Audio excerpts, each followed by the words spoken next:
कहानी का पूरा आनंद लेने के लिए कहानी के पिछले सभी भागों को ज़रूर देखें। उसका लिंक मैं आप लोगों को डिस्क्रिप्शन बॉक्स में दे दूँगी और साथ में कमेंट बॉक्स में पिन भी कर दूँगी, तो आप वहां से भी जाकर देख सकते हैं। शाम का वक्त स्नेहा शारदा जी के साथ किचन में थी। अभी कुछ ही देर में उसकी फैमिली आने वाली थी। आज पहली बार निया शादी के बाद अपने मायके आने वाली थी, तो शारदा जी बिल्कुल नहीं चाहती थी कि उसकी खातिरदारी में कोई कमी रहे। वैसे तो वो उसे बिल्कुल भी ऐसे महसूस नहीं करवाना चाहती थी कि वो अब इस घर में मेहमान बनकर आ रही हैं, लेकिन वो साथ ही साथ उसे अपना बहुत सारा प्यार भी देना चाहती थी। इसलिए सारा खाना उसकी पसंद के हिसाब से ही बना रही थी। स्नेहा हंसते हुए बोली, आपको पता है सासू माँ, मुझे ना ये कच्चे आम की चटनी बहुत पसंद है। मेरा कितने दिनों से मन कर रहा था कि मैं आपको कहूँ कि आप मुझे ये कच्चे आम की चटनी बना कर दें, लेकिन मुझे डर लग रहा था कि कहीं पता नहीं आप मुझे बना कर देंगी या नहीं। पिछली बार मैंने जो चटनी के नाम पर रायता फैलाया था, उसके बाद तो मुझे आपसे चटनी मांगते हुए ही डर लगने लगा है। पर आज नेहा के चक्कर में मुझे चटनी मिल रही है, तो मुझे तो मज़ा ही आ गया। ये बोलते हुए उसने चम्मच में चटनी लेकर उसे हल्का सा टेस्ट किया। उस चटनी का वो खट्टा मीठा टेस्ट और साथ में हल्की सी मिर्ची वो चटकारे लेने लगी थी। शारदा जी उसे देखते हुए बोली, जरा संभल कर खाओ, कहीं ऐसा ना हो कि अभी भी टेस्ट टेस्ट के चक्कर में सारी चटनी खत्म कर जाओ। वरना पिछली बार तो मैंने तुम्हें इतना कुछ नहीं कहा, लेकिन इस बार मैं तुम्हें छोड़ूंगी नहीं। उसकी बात पर स्नेहा मुंह बनाते हुए बोली, मैंने तो बस जरा सी टेस्ट की है सासू माँ, और आप अभी से मुझे सुनाने लगी। ठीक है, अब से मैं कुछ भी टेस्ट नहीं करूँगी। अब हंसने की बारी शारदा जी की थी। वैसे तो स्नेहा कभी भी गुस्सा नहीं होती थी, गुस्सा करना तो जैसे उसे आता ही नहीं था, लेकिन पिछले कुछ दिनों से वो कभी कभी मुंह बनाने लगी थी और अब तो वो सीरियसली नाराज होने लगी थी। वो उसकी तरफ देखते हुए बोली, अंगद का रंग तुम पर चढ़ता जा रहा है, या फिर ये कहूँ कि ये सब अंगद के बच्चे का असर है जो तुम्हारे पेट में है। तो अब तुम भी अंगद की तरह बनती जा रही हो। उनकी बात पर स्नेहा हैरानी से उनकी तरफ देखने लगी। शारदा जी एक बार फिर से बोली, पहले मैंने कभी तुम्हें नाराज होते नहीं देखा था, गुस्सा करते हुए नहीं देखा था, लेकिन अब तो बस तुम्हें कुछ कह दो तुम एकदम ज्वालामुखी की तरह फूटती हो। अब तो मुझे अंगद के लिए डर लगने लगा है। स्नेहा जल्दी से बोली, बस बस सासू माँ, मैं कुछ कह नहीं रही हूँ तो इसका मतलब ये नहीं कि आप कुछ भी बोलती जाएंगी और मैं सुनती जाऊंगी। आपको उनके लिए नहीं बल्कि मेरे लिए परेशान होना चाहिए। ऐसा बिल्कुल नहीं है कि वो पूरी तरह से सुधर गए हैं। अभी भी उनको गुस्सा आता है, और गुस्सा बेशक से ना भी आए, और भी बहुत चीज़ें हैं जिससे वो मुझे परेशान करते हैं। शारदा जी तुरंत बोली, अच्छा ज़रा बताना ऐसा क्या करता है वो। स्नेहा भी बिना कुछ सोचे समझे जल्दी से बोली, अरे वो रात रात भर सोने नहीं देते हैं मुझे, और तो छोड़िए एक्सीडेंट हो गया है उनका, हाथ पैर में चोट लगी है, लेकिन फिर भी उन्हें सब्र नहीं है। ये बोलते बोलते वो अचानक से रुक गई। जब उसे समझ आया कि वो क्या ही बोले जा रही है, अब उसका गला सूखने लगा था। शारदा जी भी उसकी तरफ देखती रह गईं और स्नेहा अब हड़बड़ा कर बोली, मैं बाहर जाकर देखती हूँ कि वो लोग आए या नहीं आए। अगर नहीं आए तो मैं भाई को कॉल करूँगी। ये बोलकर वो तुरंत किचन से बाहर निकल गई, और अब शारदा जी के साथ साथ वहाँ खड़ी सर्वेंट भी हंसने लगी थी। जब शारदा जी ने उसे हंसते हुए देखा तो उन्होंने तुरंत उसे घूरा। अगले ही पल सर्वेंट की हंसी बंद हो गई थी, लेकिन फिर जब शारदा जी हंसी तो वो भी उनके साथ दोबारा हंसने लगी। वहीं स्नेहा ने बाहर आते हुए अपना माथा पीटना शुरू किया। वो खुद से ही बोली, कितना बोलने लगी हो तुम आजकल स्नेहा, इतना कौन बोलता है। ज़रा सा भी एहसास नहीं है तुम्हें कि कब कहाँ क्या बोलना है और क्या नहीं। भला सासू माँ क्या सोच रही होंगी मेरे बारे में। हे भगवान, क्या ही स्यापा फैला दिया मैंने। ये बोलते हुए वो बाहर जा रही थी, तभी अचानक से उसका पैर लड़खड़ाया और वो गिरने को हुई। लेकिन तभी किसी ने उसे अच्छे से संभाला, और वो कोई और नहीं था, अंगद ही था। अंगद हैरानी से उसकी तरफ देख रहा था। वहीं स्नेहा का दिल भी धक सा रह गया था। अंगद ने उसे अच्छे से खड़ा किया और थोड़े गुस्से से बोला, क्या करती हो तुम स्नेहा, अगर अभी तुम गिर जाती तो। स्नेहा जल्दी से बोले, माफ़ कर दीजिए अंगद जी, वो मैं जल्दबाजी में चल रही थी। अंगद भी तुरंत बोला, यही बात तो मैं तुम्हें समझाता हूँ कि चलते वक्त तुम बिल्कुल भी ध्यान नहीं रखती हो, स्पीड से चलती रहती हो। अगर अभी तुम्हें चोट लग जाती तो? और जानती हो तुम, अगर तुम गिरोगी तो चोट सिर्फ तुम्हें नहीं, हमारे बेबी। ये बोलते बोलते वो रुक गया था। वो ऐसी कोई मनहूस बात अपने मुंह से भी नहीं निकालना चाहता था। वहीं स्नेहा की आंखों में नमी तैर गई थी। तभी दरवाजे पर ब्यास फैमिली आकर खड़ी हुई। उनकी गाड़ियां भी अंदर की गाड़ियों के पीछे ही आकर रुकी थी।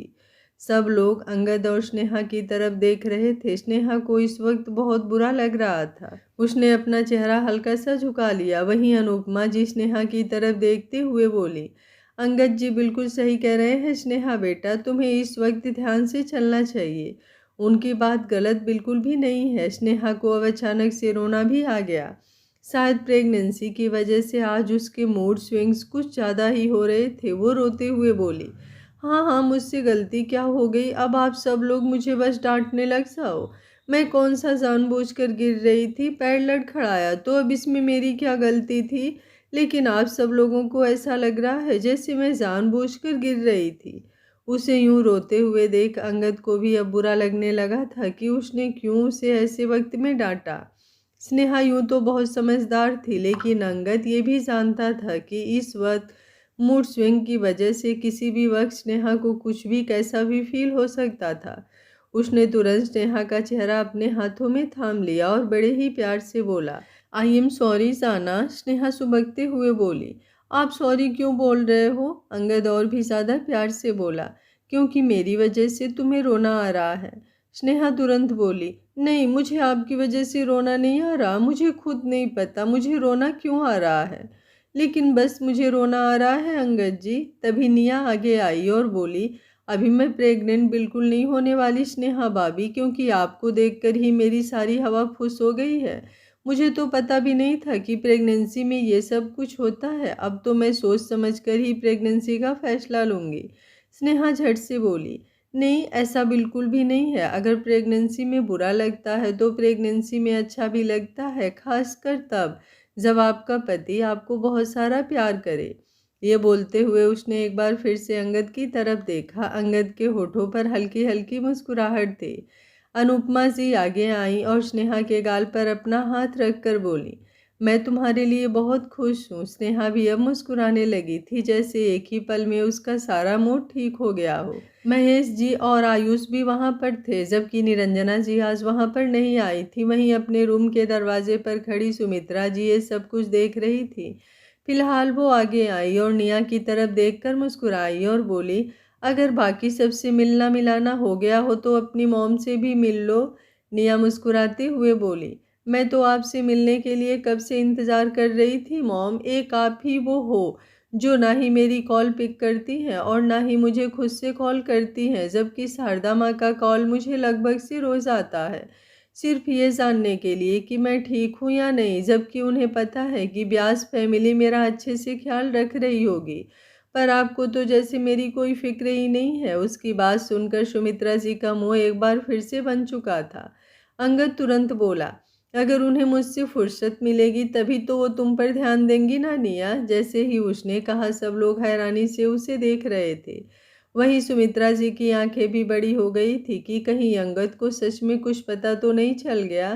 पर तभी अंगद अपनी बात संभालते हुए बोला, मुझे चोट लगी है तो वो बस मेरा ख्याल रख रही थी। शायद इन्हीं सब बातों की वजह से उन्हें तुम्हें कॉल करने का टाइम ही नहीं मिला। निया बेशक से किसी भी बात पर यकीन कर सकती थी, लेकिन उसकी मॉम अंगद का ख्याल रख रही होंगी इस बात पर उसे रत्ती भर भी ट्रस्ट नहीं था। तभी शारदा जी बात संभालते हुए आगे आई और व्यास फैमिली की तरफ देखते हुए बोले, आप सब लोग खड़े क्यों हैं? आइए सब लोग। उनके कहने पर अब सब लोग सोफे की तरफ बढ़ गए थे, जबकि शारदा जी ने सर्वेंट को इशारा कर दिया था ताकि वो पानी वगैरह ले आए। वहीं अंगद की नज़रें सुमित्रा जी पर टिकी हुई थी, जो चाहते हुए भी खुद को नॉर्मल नहीं कर पा रही थी। उनकी नज़रें बार बार दरवाजे की तरफ जा रही थी, जिसका मतलब अंगद के लिए बिल्कुल साफ था कि वो बाहर जाने की फिराक में है।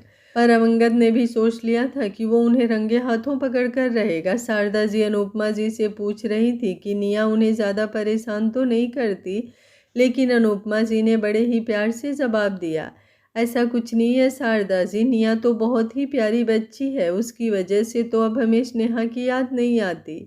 उसने व्यास मेंशन में स्नेहा की कमी को पूरा कर दिया। स्नेहा मुंह बनाते हुए उसकी तरफ देख रही थी। शारदा जी ने जब उसके एक्सप्रेशंस देखे तो वो हैरान रह गई। अब तो उन्हें स्नेहा के कितने ही रंग नजर आ रहे थे। पहले उसे गुस्सा भी नहीं आता था, वो नाराज भी नहीं होती थी और वो किसी से जलती भी नहीं थी, लेकिन अब तो ऐसा लग रहा था जैसे उसे निया से अच्छी खासी जलन हो रही है। वो तुरंत बोली, चलो ये भी अच्छा है, निया की वजह से आपके स्नेहा की याद नहीं आती होगी और स्नेहा की वजह से हमें निया की याद नहीं आती। वैसे तो निया जब से इस दुनिया में आई है तब से वो मेरी गोद में ही खेली है, तो इस हिसाब से मुझे उस अटैचमेंट ज़्यादा होनी चाहिए। लेकिन सही बताऊं, अब निया का तो मुझे कई बार ख्याल भी नहीं आता, मैं बस नेहा के बारे में ही सोचती रहती हूँ। बड़ा ही प्यार आता है मुझे तो आपकी, नहीं नहीं, हमारी स्नेहा पर। बड़ी ही प्यारी बच्ची है। उनकी बातें सुनते हुए स्नेहा का चेहरा एकदम खिल गया था। अंगद ये सब कुछ नोटिस कर रहा था। अब उसे समझ में आ गया था कि उसे स्नेहा को कैसे परेशान करना है। अगर उसे स्नेहा को कभी चिढ़ाना हुआ तो उसे किस बात पर चिढ़ा सकता है। स्नेहा मुस्कुराते हुए बोली, मैं किचन में जाकर डिनर की तैयारी देखती हूँ। ये बोलकर वो तुरंत किचन की तरफ बढ़ गई।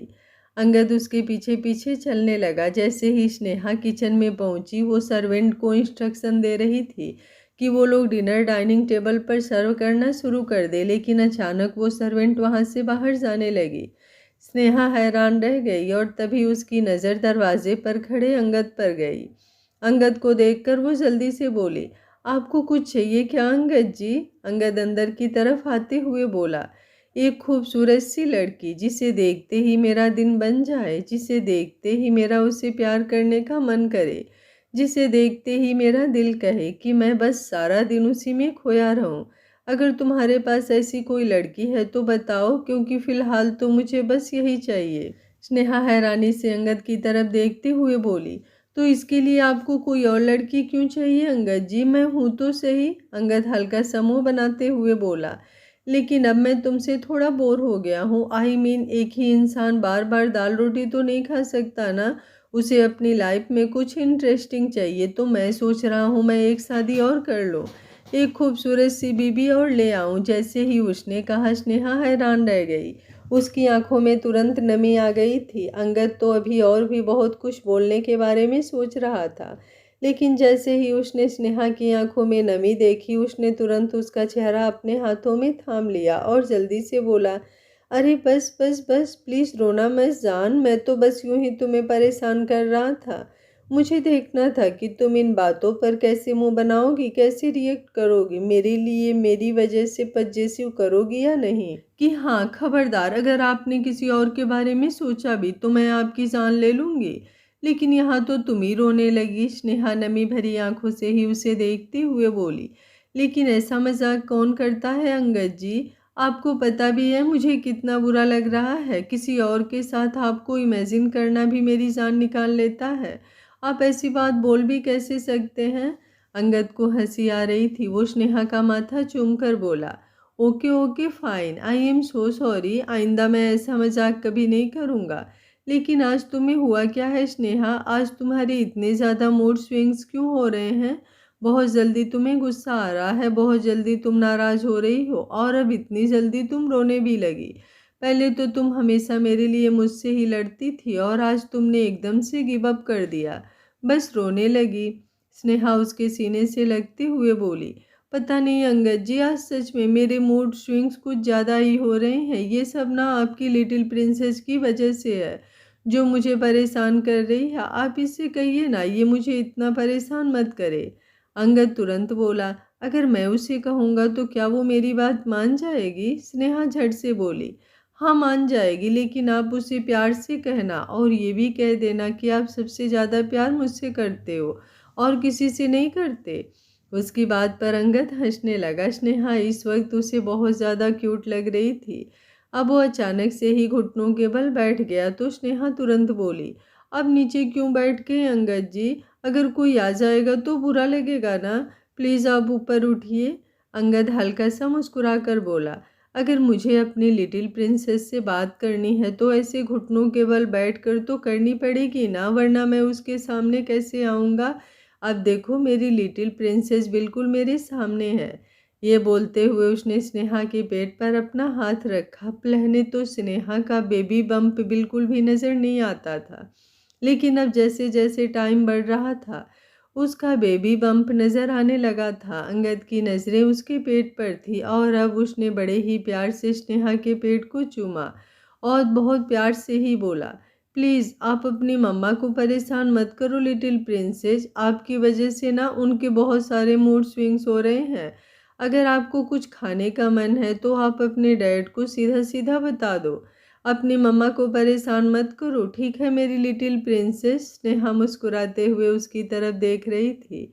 उसकी लिटिल प्रिंसेस का तो पता नहीं, लेकिन इस वक्त उसे अंगद पर बहुत प्यार आ रहा था। अंगद अब एक बार फिर से बोला, और हाँ आपको पता है आपके डैड सबसे ज़्यादा प्यार आपकी मम्मा से करते हैं। जैसे ही उसने कहा स्नेहा का दिल जोरों से धड़क उठा। उसे याद आया कि उसने अंगद से पूछा था कि वो सबसे ज़्यादा प्यार किससे करता है, पर अंगद ने उसे सस्पेंस में डाल रखा था। अंगद अब एक बार फिर बड़े ही प्यार से बोला, और आपको पता है मैं आपकी मम्मा से सबसे ज़्यादा प्यार क्यों करता हूँ, क्योंकि वो है ही बहुत प्यारी।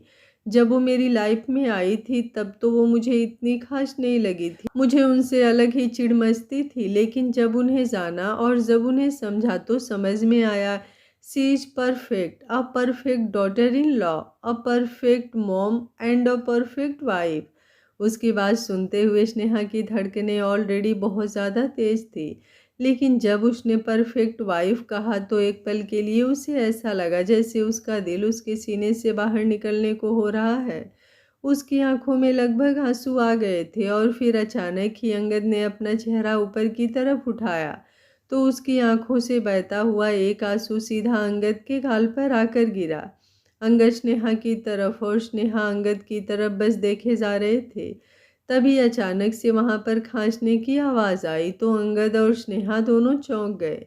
इस वक्त शारदा जी धीरज जी की तरफ देखकर मुंह बनाते हुए बोली, मैंने कहा था आपसे कि अपनी खांसी की दवाई ले लीजिए, देखा अब आपकी खांसी की वजह से सबका मज़ा किरकिरा हो गया।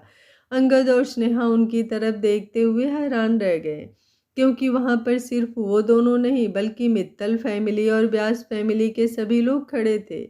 सब लोगों की नज़रें अंगद और स्नेहा पर थी, वो उनका रोमांटिक मोमेंट एंजॉय कर रहे थे। और अब अंगद और स्नेहा दोनों के चेहरे के रंग उड़े हुए थे। स्नेहा बुरी तरह से झेप गई थी। वहीं अंगद जल्दी से अपनी जगह से खड़ा हुआ और उन लोगों की तरफ आकर बोला, आप सब लोग किचन के दरवाजे पर क्यों खड़े हैं, और कोई काम नहीं है क्या किसी को? निया हंसकर बोली, वैसे तो किचन में लोग खाना खाने के लिए या खाना बनाने के लिए ही आते हैं भाई, लेकिन मुझे तो आज पता चला कि किचन में भी रोमांस किया जा सकता है। भाई अब तो मैं आयुष को भी बोलूँगी, जब भी मैं किचन में खाना बनाऊँ तो वो भी किचन में आ जाए, खाना भी बन जाएगा और साथ में रोमांस भी हो जाएगा। स्नेहा का तो शर्म के मारे चेहरा एकदम लाल हो गया था, ना वो बाहर जा पा रही थी और ना ही वहाँ पर खड़ी रह पा रही थी। इसलिए उसने तुरंत अपना चेहरा दूसरी तरफ घुमा लिया और बोली, मैं तो बस खाना देखने आई थी। अंगद भी तुरंत सब लोगों को क्रॉस करते हुए बाहर आया और बोला, मुझे एक इम्पोर्टेंट कॉल करनी है। ये बोलकर वो तुरंत बाहर की तरफ निकल गया था और सब लोग जोर जोर से हंस रहे थे। वहीं अंगद जैसे ही बाहर आया उसकी नज़र सुमित्रा जी पर गई, जो वहां गाड़ी में बैठ रही थी, और अब देखते ही देखते उनकी गाड़ी वहां से निकल गई थी। सब लोगों को अंगद और स्नेहा के साथ बिजी देखकर सुमित्रा जी को ये वक्त सबसे बेस्ट लगा और मौका मिलते ही अब वो वहाँ से निकल गई थी। अंगद भी तुरंत अब अपनी गाड़ी में आकर बैठा और उसकी गाड़ी सुमित्रा जी की गाड़ी को फॉलो कर रही थी, लेकिन गाड़ी ड्राइव करते हुए ही उसने आशुतोष को कॉल किया और उसे अपनी लाइव लोकेशन शेयर कर एक दूसरी गाड़ी लेकर आने के लिए कह दिया, क्योंकि सुमित्रा जी अंगद की गाड़ियों के बारे में बहुत अच्छी तरह से जानती थी। उन्हें शक हो सकता था अंगद की गाड़ी सुमित्रा जी की गाड़ी को फॉलो कर रही थी, लेकिन फिर अचानक ही उसने अपनी गाड़ी को ब्रेक लगाई। सामने एक गाड़ी और खड़ी थी, वो तुरंत उसमें आकर बैठ गया। वो गाड़ी आशुतोष ही वहां पर लेकर आया था। लेकिन अब अंगद उसकी तरफ देखते हुए बोला, बाकी सब मैं संभाल लूंगा, तुम मेरी गाड़ी वापस मित्तल मेंशन ले जाओ। आशुतोष जल्दी से बोला, लेकिन मैं सबको क्या जवाब दूंगा कि आपने गाड़ी वापस क्यों भेज दी? वो सब लोग मुझसे आपके बारे में पूछेंगे। पहले ही आपकी तबीयत सही नहीं है, मैं ऐसे आपको अकेले नहीं जाने दे सकता। हम रिस्क नहीं ले सकते। अंगद गुस्से से बोला, तुम मेरे एम्प्लॉय हो या फिर मैं तुम्हारा बॉस हूँ? आशुतोष तुरंत बोला, आप ही मेरे बॉस हो और आप ही मेरे दोस्त भी। अंगद अब हंसकर बोला, तो फिर चुपचाप गाड़ी लेकर यहाँ से दफा हो जाओ, वरना मैं तुम्हें रोड पर खड़ा करूँगा और अगले ही पल तुम पर गाड़ी चढ़ा दूंगा। फिर ना तुम एम्प्लॉय रहोगे और बॉस तो तुम मेरे बन भी नहीं सकते। ये बोलकर उसने तुरंत गाड़ी स्टार्ट की और अगले ही पल उसकी गाड़ी हवा में बातें करते हुए वहां से निकल गई। आशुतोष तो बस उसकी तरफ देखता रह गया। वहीं दूसरी तरफ सुमित्रा जी की गाड़ी एक होटल के बाहर आकर रुकी। वो तुरंत अपना चेहरा पल्लू से छुपाते हुए गाड़ी से बाहर निकली और होटल के अंदर की तरफ बढ़ गई। उनके अंदर जाते ही अब अंगद की गाड़ी वहां पर आकर रुकी। अंगद बड़बड़ाया, ऐसा कौन है जिसने चाची को मिलने के लिए यहाँ बुलाया होगा? ये होटल काफ़ी लग्जीरियस है, यहाँ पर तो कोई पैसे वाला ही आ सकता है। ये बोलते हुए वो अंदर की तरफ आया। तभी उसकी नज़र सुमित्रा जी पर गई, जो वहाँ पर लिफ्ट में ऊपर की तरफ जा रही थी। अंगद जल्दी से लिफ्ट की तरफ आया, लेकिन वो लिफ्ट तो जा चुकी थी जिसमें सुमित्रा जी ऊपर गई थी और उसे नीचे आने में टाइम लगता। दूसरी लिफ्ट वर्क ही नहीं कर रही थी। अंगद की नज़रें अब सीढ़ियों की तरफ गई। उसकी हालत पहले ही खराब थी, तो इतनी सीढ़ियां चढ़ना उसके लिए पॉसिबल नहीं था। उसके चेहरे पर फ्रस्ट्रेशन साफ नजर आने लगा, लेकिन उसे जैसे भी हो सुमित्रा जी को रंगे हाथों पकड़ना था, इसलिए वो तुरंत सीढ़ियां चढ़ने लगा। उसने देखा था कि सुमित्रा जी वाली लिफ्ट टॉप सेकंड फ्लोर पर जा रही थी, जो 5 फ्लोर ऊपर था।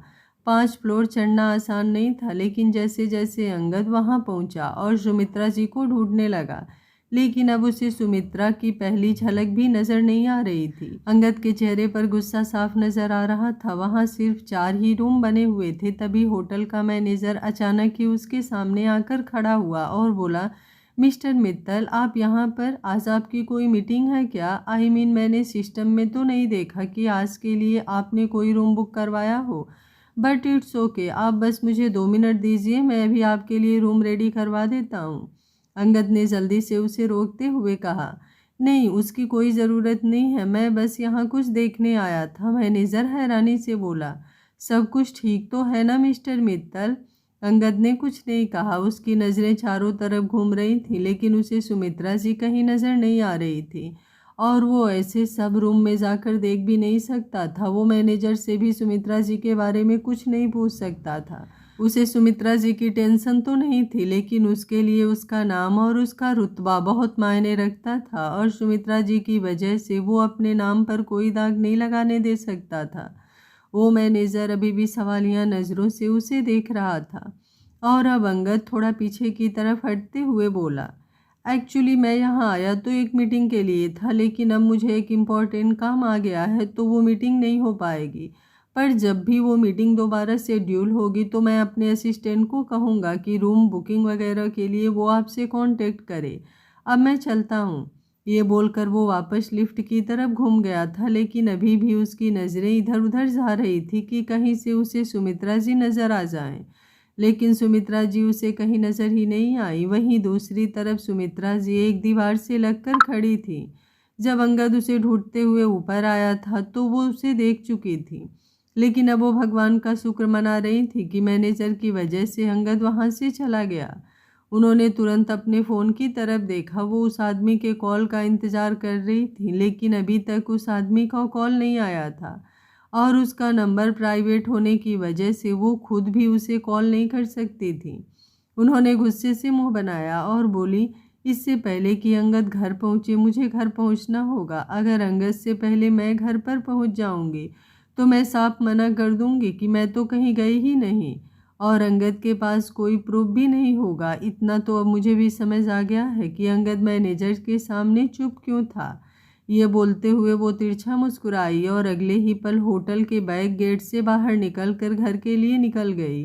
तकरीबन 20 मिनट बाद अंगद वापस मित्तल मेंशन पहुंचा। वो सुमित्रा जी को पकड़ना चाहता था, लेकिन उसके लिए निया भी बहुत ज़्यादा ज़रूरी थी। इसलिए वो फालतू अपना टाइम इधर उधर वेस्ट ना करके सीधा घर आ गया। और अब घर पर आते ही उसकी नज़रें सीधा सुमित्रा जी पर गई, जो वहीं सोफे पर बैठी सबके साथ हंस रही थी। अंगद की आईब्रो ऊपर उठ गई। अपने हिसाब से वो गाड़ी जितनी तेज़ चलाकर घर आ सकता था उसने उतनी ही तेज़ चलाई थी, लेकिन सुमित्रा जी उससे भी ज़्यादा तेज़ निकली। वो उनकी तरफ देखते हुए मन ही मन बोला, अगर आपको लगता है कि मैं अभी भी कोई 4 साल का बच्चा हूँ जिसे आप बेवकूफ़ बना लेंगी, तो आप बहुत गलत हैं चाची जी। आपकी हरकतों को मैं सबके सामने ला कर ही रहूँगा, आज नहीं तो कल आपका पर्दाफाश तो होकर ही रहेगा। ये सोचते हुए उसके एक्सप्रेशंस और भी ज़्यादा इंटेंस हो गए थे। वो भी आगे की तरफ आया। जैसे ही सुमित्रा जी की नज़र उस पर पड़ी, वो तुरंत बोली, अरे तुम कहाँ थे अंगद? सब लोग तुम्हारी ही बात कर रहे थे। सब बोल रहे थे कि पति हो तो अंगद जैसा, जो अपनी पत्नी से इतना प्यार करता है। सच में तुमने तो हस्बैंड वाले बेंच मार्क काफ़ी हाई लेवल पर सेट कर दिए हैं, और कोई तो उन बेंच मार्क को अब क्रॉस भी नहीं कर सकता। अंगद तिरछा मुस्कुराया और बोला, ये तो कहने की बातें हैं, क्रॉस करने वाले तो बहुत कुछ क्रॉस कर जाते हैं चाची जी। कुछ लोग तो अपनी औकात से भी आगे बढ़ जाते हैं और सामने वाले को बेवकूफ़ समझने लगते हैं। लेकिन उन्हें समझना चाहिए कि जो इंसान पूरी दुनिया को घुमा सकता है वो कोई छोटा बच्चा तो नहीं होगा। चोर चाहे एक चोरी के बाद जश्न मना ले, लेकिन आखिर तो वो पकड़ा ही जाता है। उसकी बात सुनते ही सुमित्रा जी के चेहरे का रंग उड़ गया। बाकी सब हैरानी से अंगद की तरफ देख रहे थे कि आखिर वो किस तरह की बातें कर रहा है। स्नेहा जल्दी से आगे आई और उसके कंधे पर हाथ रखकर बोली, क्या हुआ अंगद जी, आप ये सब क्या बोल रहे हैं? अंगद ने उसके गाल पर अपना हाथ रखा और बोला, कुछ नहीं, कुछ खास नहीं, मैं तो बस यूं ही बातें कर रहा था। पर आई एम सो सॉरी जो मैंने आप लोगों को डिनर में ज्वाइन नहीं किया, लेकिन मुझे पता है तुमने मेरे बिना डिनर नहीं किया होगा, तो हम दोनों डिनर साथ में करेंगे। उसकी बात पर स्नेहा मुस्कुराई।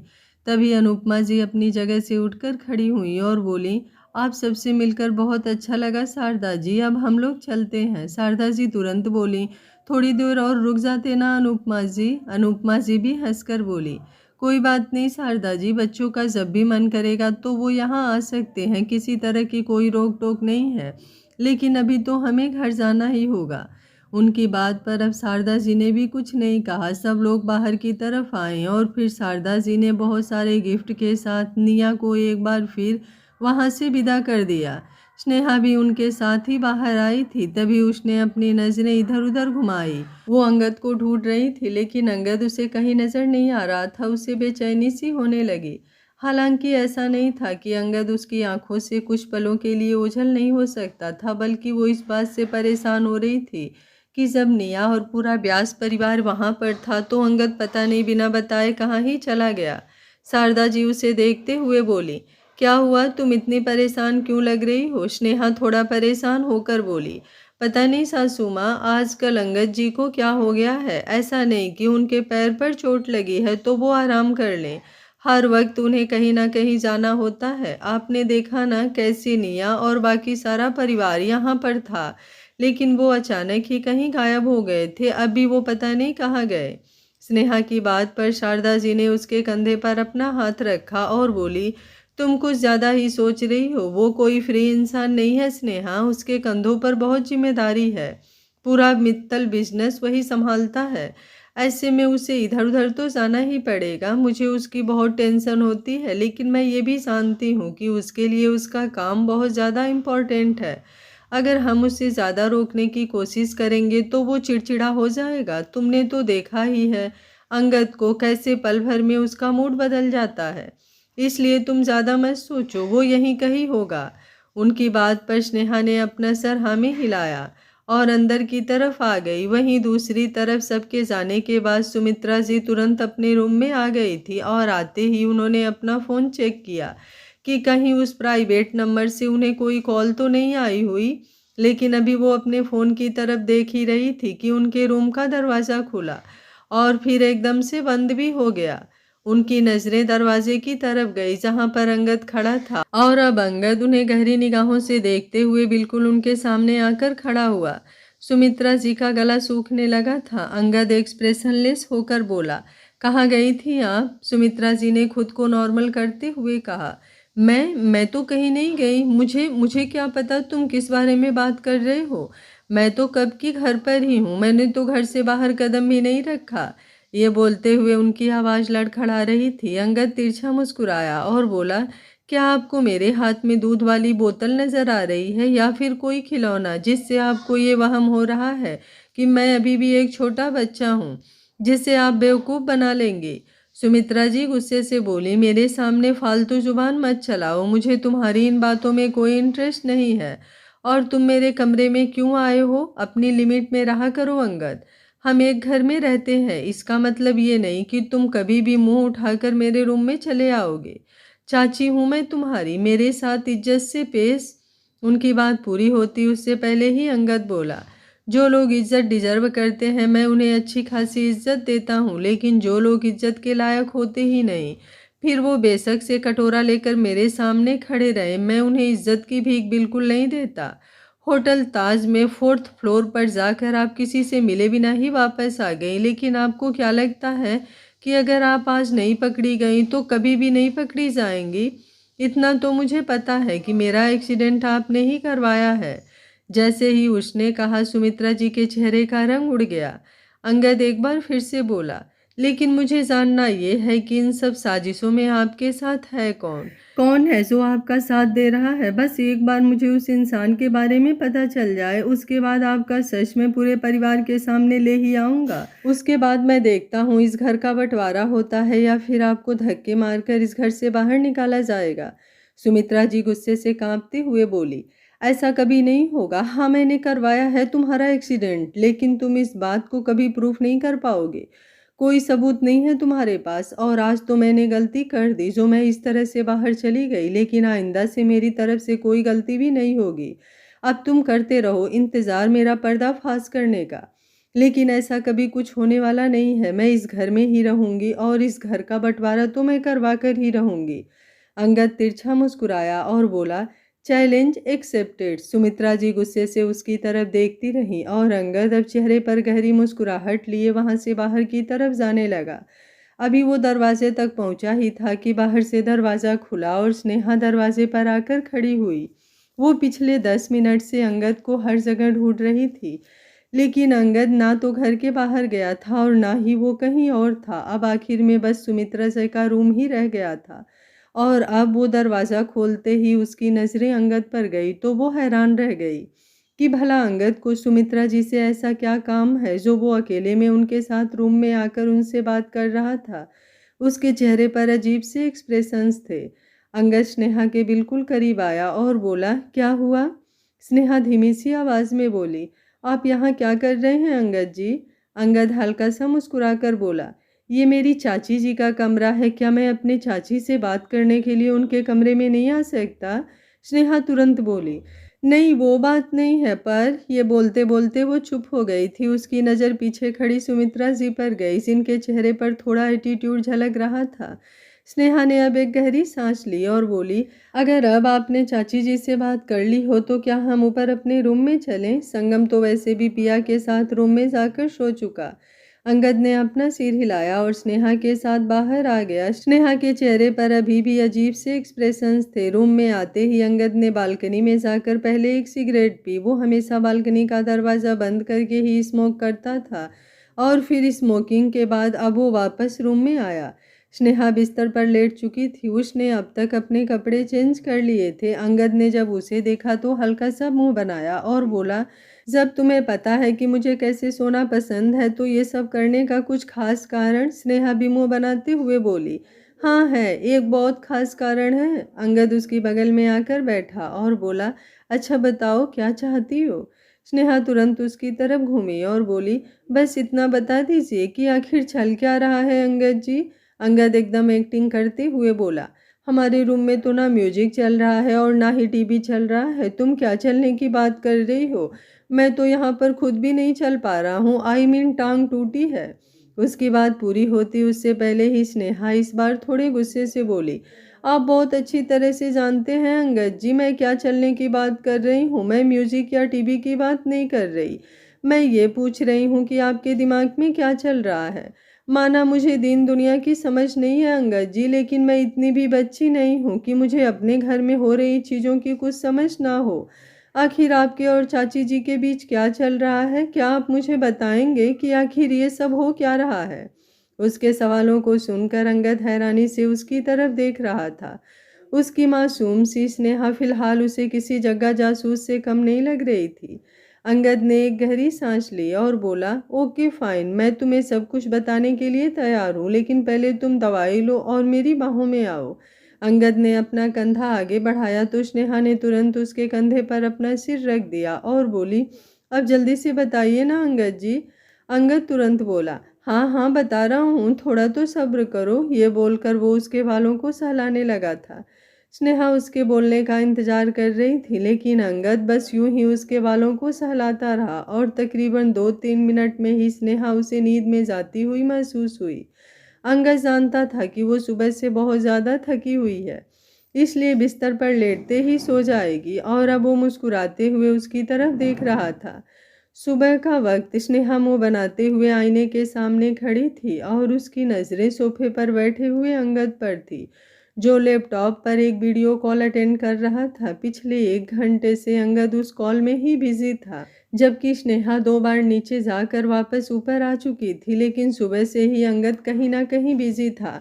बेचारा अंगद भी क्या ही करता, उसे स्नेहा के सवालों से बचना जो था, और उन सवालों से बचने के लिए उसके पास और कोई ऑप्शन नहीं था। स्नेहा अब उसके सामने आकर खड़ी हुई। अंगद की नज़रें लैपटॉप पर थी, लेकिन अब एक पल के लिए उसने अपनी नज़रों को ऊपर की तरफ उठाया। स्नेहा ने गुस्से से मुंह बनाते हुए उसकी तरफ देखा और उसे लैपटॉप ऑफ करने का इशारा किया। अंगद ने तुरंत अपने कानों पर उंगली रखते हुए सॉरी का इशारा किया। तभी लैपटॉप से आवाज़ आई, क्या हुआ मिस्टर मित्तल, आप कहीं बिजी हैं क्या? अंगद जल्दी से बोला, नहीं नहीं मिस्टर मल्होत्रा, मैं पूरी तरह से फ्री हूँ, बस 1 मिनट के लिए ध्यान कहीं और भटक गया था। स्नेहा ने अब एक बार फिर से मुंह बनाया और कुछ पल अंगद को देखने के बाद वो रूम से बाहर निकल गई। वहीं उसके जाते ही अंगद ने मिस्टर मल्होत्रा की तरफ देखते हुए कहा, I am sorry mister Malhotra, लेकिन अभी फ़िलहाल मैं ये मीटिंग कंटिन्यू नहीं कर पाऊँगा। मैं आपसे 11 बजे के बाद बात करता हूँ, सामने से मिस्टर मल्होत्रा ने जवाब दिया। ठीक है मिस्टर मित्तल, जैसा आप कहें। अंगद ने अब अपना लैपटॉप ऑफ किया और फिर एक गहरी सांस ली। उसे खुद समझ नहीं आ रहा था कि वो स्नेहा के सवालों से कैसे ही बचे और कब तक बचे। वहीं दूसरी तरफ स्नेहा नीचे आ गई थी और उसकी नज़रें सुमित्रा जी के कमरे की तरफ थी। वो अभी तक अपने कमरे से बाहर भी नहीं निकली थी। घर के किसी काम में हाथ बटाना तो दूर की बात। स्नेहा खुद से ही बोली, कुछ तो चल रहा है इन दोनों के बीच, वरना अंगद जी इतने परेशान तो नहीं होते। मैं पता लगा कर ही रहूंगी आखिर बात क्या है। ये बोलकर वो अब सुमित्रा जी के रूम की तरफ बढ़ गई। जैसे ही उसने सुमित्रा जी के रूम का दरवाज़ा खोला और अंदर झांक कर देखा, उसकी नज़र सुमित्रा जी पर गई। वो जल्दी से बोली, क्या मैं अंदर आ जाऊं चाची जी? सुमित्रा जी मुंह बनाते हुए बोली, वैसे तो मैं सीरीज देखने में बिजी हूँ, लेकिन जब तुम यहाँ तक आ ही गई हो तो अंदर भी आ ही जाओ। बताओ क्या बोलना चाहती हो? स्नेहा थोड़ा हिचकिचा कर बोली, वो मुझे जानना है कि आपके और अंगद जी के बीच क्या चल रहा है। देखिए मैं उसकी बात पूरी होती उससे पहले ही सुमित्रा जी हंसने लगी। उन्हें हंसते हुए देख स्नेहा को बहुत अजीब लग रहा था। सुमित्रा जी अब साइड टेबल पर रखा हुआ जूस का गिलास उठाकर आराम से पीते हुए बोली, क्या बात है, तुम्हारे पति ने तुम्हें नहीं बताया कि उसके और मेरे बीच क्या चल रहा है? क्या ही दिन आ गए हैं ना तुम्हारे, जो तुम्हें अपने पति से जवाब नहीं मिला तो तुम्हें मेरे पास आना पड़ा। लेकिन मेरे पास तुम्हें सिवाय बेइज्जती के कभी और कुछ नहीं मिल सकता स्नेहा। पता है क्यों? क्योंकि नफरत है मुझे तुमसे, और जिन लोगों से मुझे नफरत हो उनसे मैं ढंग से बात कर ही नहीं सकती। जाओ और जाकर अपने पति से पूछो कि उसके और मेरे बीच क्या चल रहा है। स्नेहा को उनकी बातों पर बेहद गुस्सा आ रहा था, पर उनसे ज़्यादा गुस्सा उसे खुद पर आ रहा था। वो सोच भी कैसे सकती थी कि सुमित्रा जी उससे कभी ढंग से बात कर सकती हैं। वो जल्दी से बोली, सही कहा आपने कि आप सिवाय दूसरों की बेइज्जती के कुछ और कर ही नहीं सकती, क्योंकि इज्जत देने और इज्जत लेने वाले लोग और होते हैं और वो आप जैसे तो बिल्कुल नहीं होते। ये बोलकर वो अब उनके रूम से बाहर चली आई। उसका मूड बहुत ज़्यादा खराब था। एक तो वैसे ही आजकल उसे बहुत ज़्यादा मूड स्विंग होने लगे थे और अब सुमित्रा जी की वजह से उसके मूड की धज्जियां उड़ चुकी थी। तभी शारदा जी की नज़र उस पर गई तो वो हैरानी से बोली, तुम अंदर सुमित्रा के रूम में क्यों गई थी स्नेहा? स्नेहा मुंह बनाते हुए बोली, और क्या ही करूं जब अपना पति कुछ ना बताए। ये बोलते हुए उसकी नज़र अंगद पर गई जो सीढ़ियां उतरते हुए नीचे आ रहा था। ब्रेकफास्ट का टाइम हो गया था तो अंगद को तो नीचे आना ही था, क्योंकि वो जानता था अगर वो नीचे नहीं गया तो स्नेहा उसके बिना ब्रेकफास्ट भी नहीं करेगी।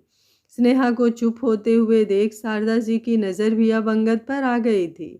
उन्होंने स्नेहा के गाल पर अपना हाथ रखा और बोली, शांत हो जाओ, शायद तुम्हारे और अंगद के बीच कोई बहस हुई है, लेकिन मैं बस तुमसे इतना कहूँगी कि एक पति और पत्नी के बीच की बात अगर उन दोनों के बीच रहे तो ज़्यादा बेहतर होता है। पति को पत्नी से बेहतर और पत्नी को पति से बेहतर कोई नहीं समझ सकता। उनकी बातों पर अब स्नेहा को भी अपनी गलती रियलाइज हुई। उसे सच में सुमित्रा जी के पास नहीं जाना चाहिए था। वहीं उसकी शिकायत भरी नजरें अब अंगद पर भी टिकी हुई थी। अंगद उन दोनों के पास पहुंचा और शारदा जी की तरफ देखते हुए बोला, मुझे बहुत भूख लगी है मॉम, प्लीज़ जल्दी से ब्रेकफास्ट लगा दो।